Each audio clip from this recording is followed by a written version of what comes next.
നമസ്കാരം, Tirurangadi today news അപ്ഡേറ്റിലേക്ക് സ്വാഗതം. ജോലിക്കായി ഒരാഴ്ച മുൻപ് ഷാർജയിലെത്തിയ തെന്നല സ്വദേശിയായ യുവാവ് മരണപ്പെട്ടു.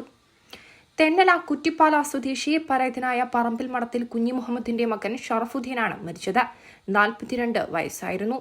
പുതിയ ജോലിക്കായി നവംബർ 3 ഷാർജയിലെത്തിയത്. 13 അസുഖം വന്നു ആശുപത്രിയിലായി. കഴിഞ്ഞ ദിവസം ഷാർജ ബർജിൽ ആശുപത്രിയിൽ വെച്ച് മരിച്ചു.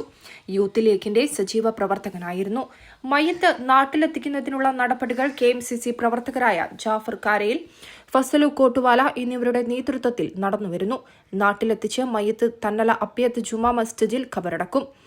മുഹസിനിയാണ് ഭാര്യ. മക്കൾ മുഹമ്മദ് നാഫിഹ്, ഫാത്തിമ നാഫിഹ, മുഹമ്മദ് നായിഫ്, മുഹമ്മദ് നജ്വാൻ എന്നിവരാണ്. സഹോദരങ്ങൾ ഉമ്മർ മുഹമ്മദ് റാഫി കുവൈത്ത്, നൌഷാദ് UAE, ആമിക്കുട്ടി കൊടിഞ്ഞി, ഹാജറ തെന്നല എന്നിവരാണ്.